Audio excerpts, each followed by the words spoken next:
Hi everybody, welcome to lesson 10. We are on stage 4 and it is a section where we will look at where the ghost of Christmas yet to come takes Scrooge and what he chooses to teach him.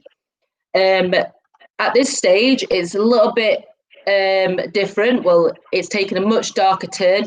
He's been visited by the ghost of Christmas yet to come, a ghost that's enshrouded in black. And this could hint at the severity of the situation if Scrooge doesn't change and start acting more compassionate to others. Also, this ghost of Christmas yet to come says nothing. So it's all about what Scrooge interprets from the visits himself. Okay, he just does a lot of pointing, right? He is taken to different parts of London, and each time he's taken to a different section, these people speak of a man who has recently died, and they are not really fans of this person who has died. Their views are very unfavourable, pretty much very glad that this person has passed away. And when Scrooge listens upon these conversations, he's very horrified with how this dead man has been treated and how he's spoken about. So at this point, the reader will work out that the dead man in question is Scrooge, but Scrooge has not realised that yet that the man is him. So I'm going to start off with my quotes I'd like to focus on, and then I'm going to move it on out onto the encounters of the Cratchits, which Miss Harrison will talk about today. Right, so we are going to just give you a little bit more information about the setting.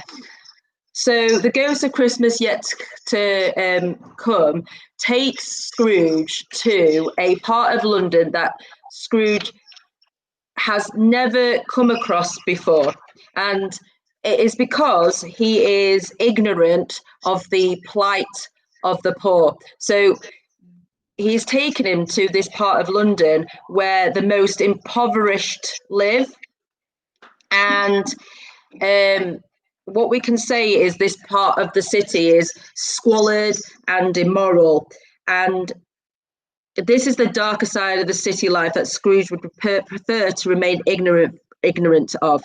Now, Dickens describes it using a series of adjectives. The ways were foul and narrow, the shops and houses wretched, the people half naked, drunken, slipshod, ugly. Alleys and archways, like so many cesspools, disgorged their offensive smell and dirt and life upon the straggling streets, and the whole quarter reeked with crime, with filth and misery. So the red section is the series of adjectives, and basically he's painted a really, really disgusting picture of this street, because he wants you to feel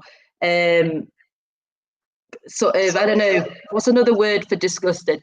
Feel repulsed.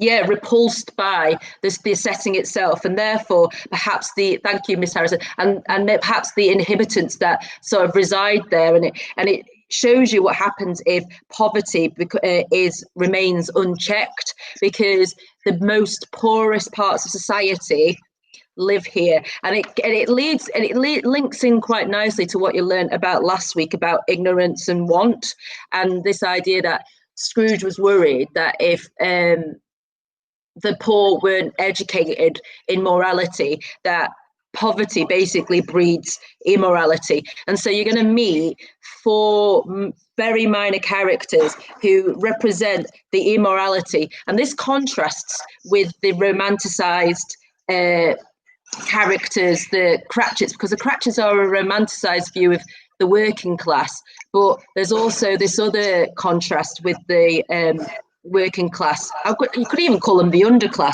where the desperation because no one has helped them has led to immorality, and so therefore we've got these people that are drunken, and you can imagine probably in that state because they want to forget their suffering.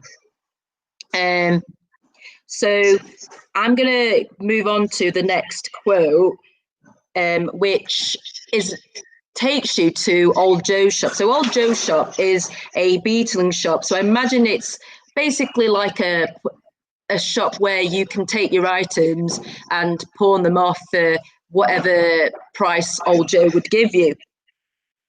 And there are three of the characters apart from Old Joe, a charwoman, a laundress, and an undertaker's a man. And these characters are really unpleasant, and they show the depravity that greed can cause. Now, something that's quite interesting here is when I was analysing the scene here, where we're in Old Joe's shop,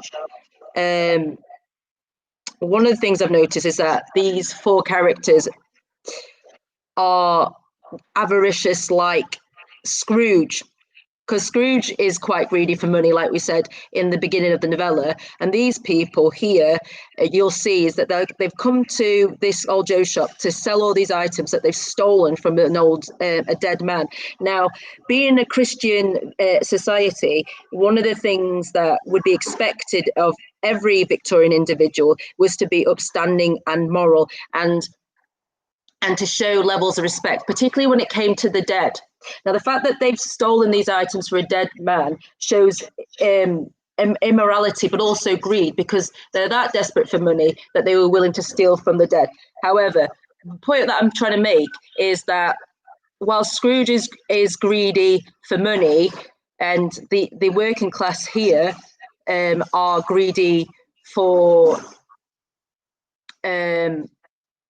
money as well. And therefore, I think what Dickens is trying to show you is that being avaricious can be an immoral trait.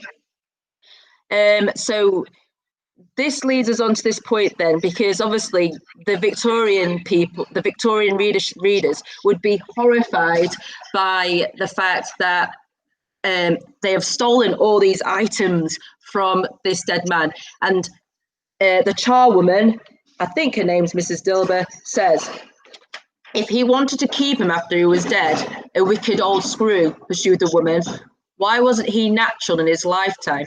If he had been, he'd have had somebody to look after him when he was struck with death, instead of lying, gasping out his last there alone by himself.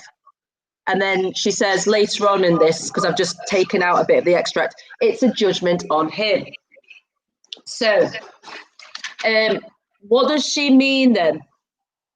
So I just want to imagine the kind of the tone in which Mrs. Dilber would say this, and I imagine she would say this in quite a malicious way. So she said she doesn't feel bad at all about the fact that that they all stole these items from this dead man, because she says if he wanted to keep him after he was dead, a wicked old screw, right, pursued the woman, why wasn't he natural in his lifetime?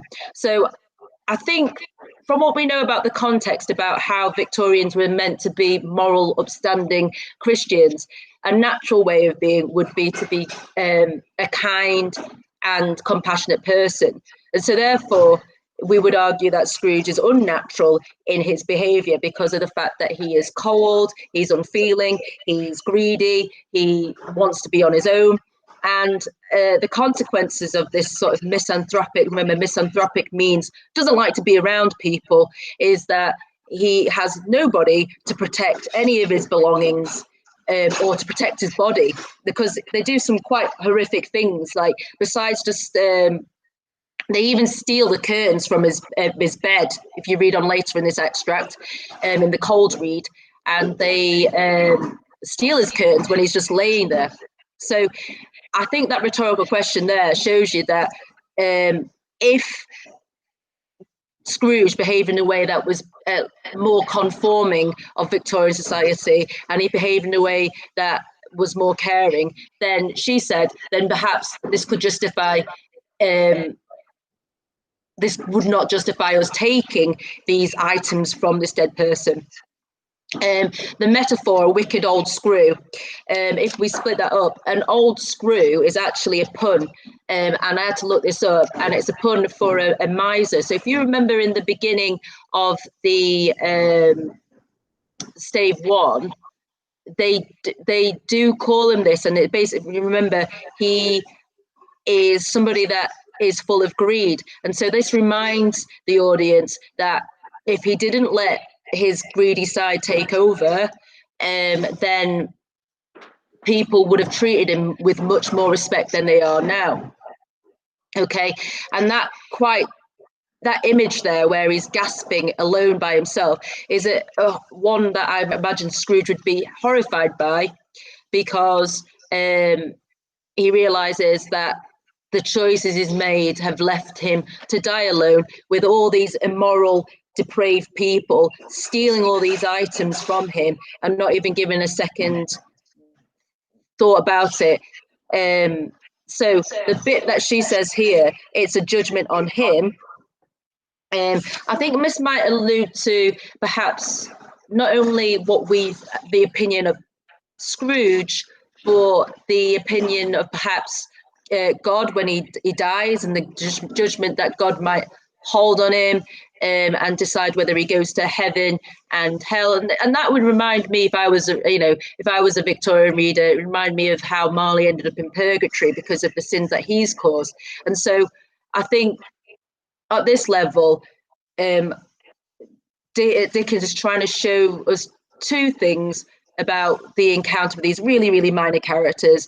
One, how we need to socially reform so that the working class or the underclass don't end up being sort of left in a place where they are, I don't know, where it's just full of social and moral decay, really.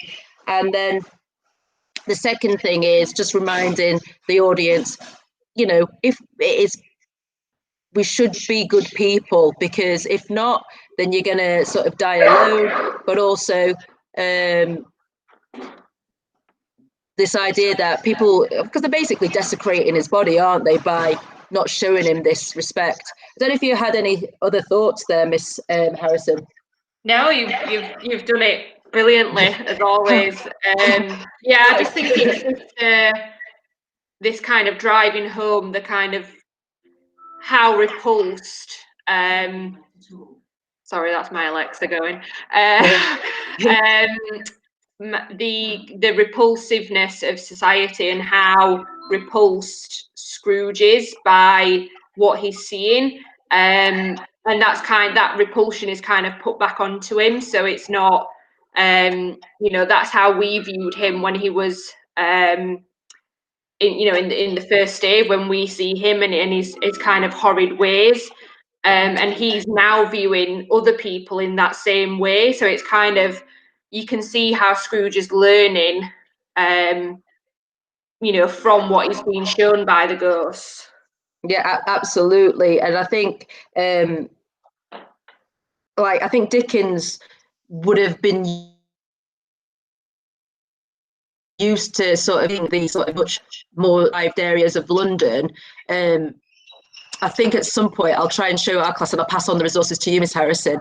There's a map which shows you a journey that Dickens would take regularly, and it runs through a lot of these sort of little pockets of streets where there would be the working class people who had to live where they lived. And I think he forces this much darker side and forces his Victorian readership to see it, because it's very unlikely that they would have had to come across these parts and just given them some insight into sort of the crime and desperation of these people, they turn to the crime to alleviate the poverty that Victorian rich could have easily sort of help them if they wanted to.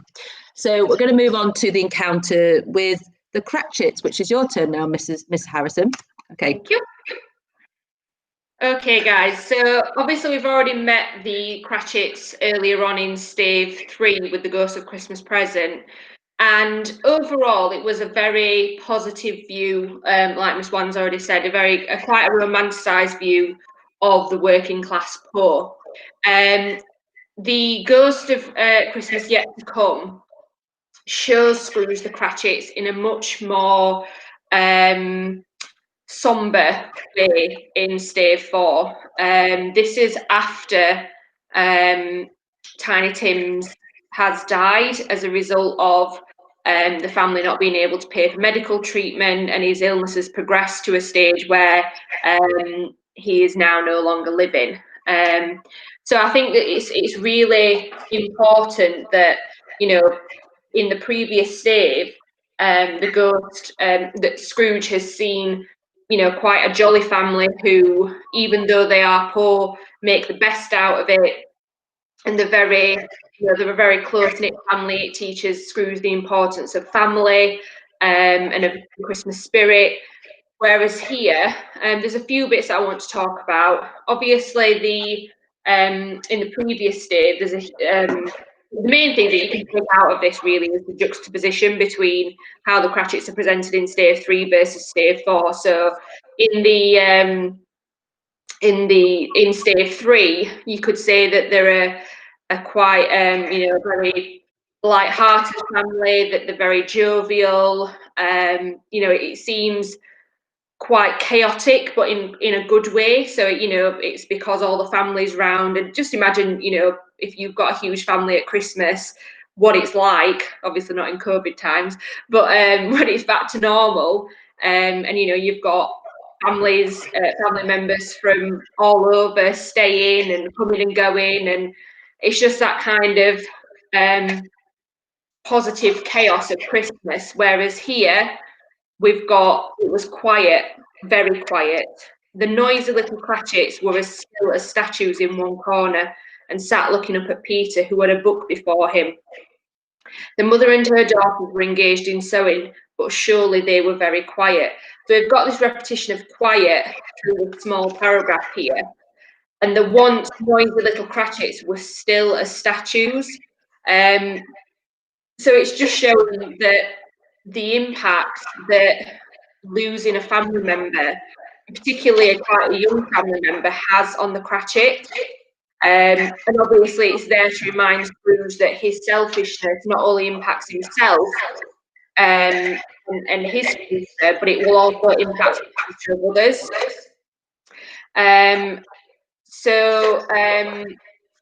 Then we've got this next bit, which is Peter reading from a book, which is the Bible. And he says, and he took a child and set him in the midst of them. Now, I didn't know this. I researched this extract, and it is it's a quotation taken from the Gospel, or the Gospel according to Mark. So it's 9:36 from Mark. It's a story where Jesus and his disciples are in a house, and they're trying to avoid the crowds because Jesus is trying to teach people in a village.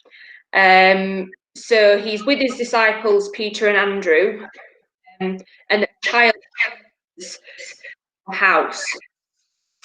So later, when Jesus is traveling and teaching in different areas of the city, the disciples try and shove the child out. Jesus and let the children in and hear his teaching, and he welcomes them. So the bit that I found most interesting here is that Jesus is not saying disciples should accept the child because he is innocent or blessed, but because he is of the lowest social status and completely without power. Now, I think that's really important in relevance to the Cratchits, who are of the lowest social status, and again, who are completely without power because of their class. Yet Jesus is saying we shouldn't be ignorant of their needs to hear Christian teachings. And I think that's really, really important. I think if you get a question on the Cratchits, this is a brilliant thing to talk about, because obviously, even if you talk about the Cratchits, you can still bring in Scrooge's attitudes towards poverty or towards family or whatever the question is focusing on. And I think this is a really good point to make. So it's this idea that, you know, again, harking back to the idea that Victorian society was, you know, super religious, and a lot of them were quite devout Christians. It's kind of Dickens saying, well, if Jesus doesn't ignore children who are of the lowest social status, and you could even take children as, you know, Jesus called everyone his children. It doesn't just mean someone of a young age, it can mean anyone. So arguably, is it suggestive that anyone of a low social status or anyone who is devoid of power shouldn't be ignored? They should still be welcomed into the conversation, and not be kind of shunned and ignored and kind of ostracized from society. And I think that's a really big kind of tool for change in terms of not only just Scrooge but wider Victorian society. Possibly, arguably, even more so wider Victorian society, because a lot of them would, like I said, be quite devout in their faith, and would have, you know, it's no accident that this quote from the Bible has been put in there by Dickens. So it's kind of like a moral message to the Victorian readers to look upon those who were less fortunate, those who were ignored, those who were ostracized and shunned from society. So the next bit I want to focus on is the colour hurts my eyes. Now, this is something that Mrs. Cratchit says, and it might be a bit of a tentative link, but I've always kind of wondered what this quotation means. And if you can see in the first highlighted paragraph, the mother and daughters are engaged in sewing, and it refers in stave 3. Mrs. Cratchit's referred to as dressed out but poorly in a twice-turned gown but brave in ribbons. So it's this idea that they, you know, constantly sew their own clothes and kind of fix anything that's, you know, if it's got holes in it. Now, at this point, Tiny Tim hasn't been buried yet. He's still in the house. And they're waiting for Bob Cratchit to come back, who has seen where his grave will be in the cemetery. And Mrs. Cratchit says, the colour hurts my eyes. Now, because obviously they wouldn't be able to go out and afford to buy, you know, a black dress or a black veil or whatever to wear at the funeral. I think that the fact that the colour is hurting her eyes is because she's sewing funeral clothes. Now, think back to, you know, again, stage 3, where there was a lot of light being made reference to, there was reference to fire. So it's this idea of, you know, bright, vivid colours. And now the colour black, you know, because you wear black clothes for a funeral, is hurting her eyes. So it might be a bit of a tentative link, but I think it's, you know, really kind of hitting home how the loss of her son is impacting her. So she's kind of reminded of the pain as she's sewing her funeral clothes, or maybe her children's funeral clothes. So it's this idea that, you know, that Tiny Tim is kind of, there's kind of reminders of him wherever she is. And at the minute, that's not in a necessarily good way. She's kind of reminded of the pain that she's feeling and that she's suffering, which again is kind of why she's been shown this scene, because so far the interactions that he's seen with death has been, you know, quite frivolous and been quite jovial towards him. You know, people are glad that he's dead. The bit that we haven't actually covered, after they've gone from Old Joe's shop, they go to a couple who are in debt. And again, they are kind of reveling in the fact that, you know, Scrooge has died because they're not accountable to him anymore. They're not going to go through the, you know, the hardship of having to owe him money. and he's being shown. He actually says to the spirit, "Show me some tenderness connected to a death." And this is the tenderness that he's shown, but obviously it's kind of amplified so much in Scrooge's mind because he begged the spirit at the end of Stave 3 to say that Tiny Tim will live, and obviously that hasn't happened. So again, it's a real kind of moral message to Scrooge and the reader to show that, you know, if you don't change your ways, this is what could happen to people who are around you. If you want to move on to the next slide, Miss. Yeah, if I could just add a couple of bullet points, because that was an excellent. I didn't know that thing about the reference to the child and Jesus. I thought that's something definitely worth knowing. I thought, you know, when you discussed about the couple that were relieved that he died, it also sort of just highlights the crippling effects of debt, doesn't it? And the effect that has on people in society, and you know, just link, you know, back to Dickens' life, and you know, his father being sent to prison because he couldn't pay back debts that he sort of conjured up, and there's a contrast as well, isn't there, with the way that the Cratchits were in the first time we meet them, and how quiet it is, which sort of looks at the sombering effects of Tiny Tim's death. The fact that there are people around him as well, compared to Scrooge, who dies alone, which shows you sort of the need for family and the importance of family. I read somewhere that Tiny Tim served like a sacrificial sort of functioning, because his death needs to come so that like Scrooge can see why he needs to transform, and that's one of the functions of him, besides him just being the symbol of working class child. So I'll move on. Brilliant start, Miss. Thanks. Yeah.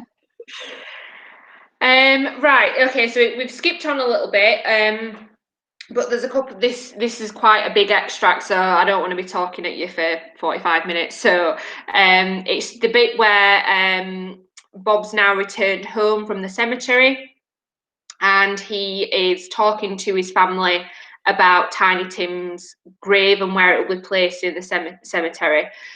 So Bob says, I wish you could have gone. It would have done you good to see how green a place it is.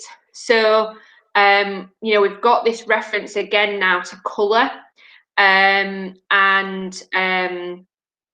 you know, I'll talk about the connotations in a second, but you'll see in next lesson when we talk about, you know, the end of Stave 4 and when Scrooge goes to visit his own gravesite.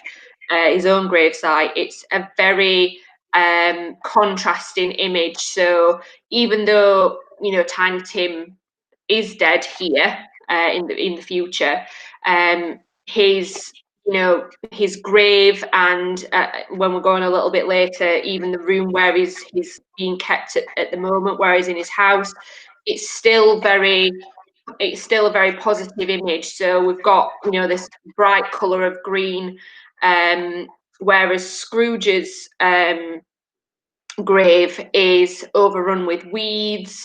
It's really dark and dismal. So you can see how, you know, even though these people have nothing in life or very, very little, you can see the kind of value in their message. And, you know, you can see how Dickens values people of working class. He doesn't shun them from society, he doesn't ignore them. He doesn't see them as, you know, kind of low-life scumbags who aren't worth our attention. And by, again, kind of presenting death in almost a romanticized view here, it's showing Scrooge, you know, this is what you could have if you had people who cared about you. But because there will be no one to visit your grave, there'll be no one to, you know, if you've got family members who have a gravestone, you might go and, you know, wash it, you might go and place flowers on it to keep it looking nice. Nobody will do that for Scrooge because no one likes him enough. And that's what we've seen through the rest of the Stave earlier on. everyone is rejoicing over the fact that he's finally dead and they can be rid of his kind of miserable ways. So if we go further on down to the second quote, so Bob leaves the room. He leaves the family room and he goes upstairs to Tiny Tim's room, which was lighted cheerfully and hung with Christmas. So again, we've got this positive image of the setting, which again hugely contrasts and juxtaposes Scrooge's setting. Think about all the way along what we've talked about. Scrooge is like a product of his environment. So, the schoolhouse is bleak and miserable, his counting house is dark and miserable, and then even his gravesite is dark and miserable. Whereas these people who have nothing but each other, it's this, very positive setting that we're given as readers. So it was lighted cheerfully and hung with Christmas. And I think the fact that it was, this idea of hung with Christmas is this idea that it's kind of decorated for Christmas. So even though Dickens is showing the reader and the ghost is showing Scrooge, the importance of family here and the benefits of having family who would mourn you and go and visit your gravesite. It's also, I think, the fact that Christmas is put in there as well is again kind of re-emphasising to Scrooge the idea of the Christmas spirit. And being charitable and it's a time for forgiveness and family, as Fred said in Stave 1 to Scrooge. So yeah, and if you look further down as well, so even though Tiny Tim has died, Bob sits down, he composes himself, and he kisses Tiny Tim's face, and he was reconciled to what had happened and went down again quite happy. So I think it's this, and again we end the extract with that adjective happy. He's not happy that his son has died, but arguably he's happy that he's not suffering anymore, that he's out of pain. And I think it's this idea of kind of battling through adversity, and just like the Cratchits make the best out of their poverty, they're kind of making the best out of the fact that their son has died as well.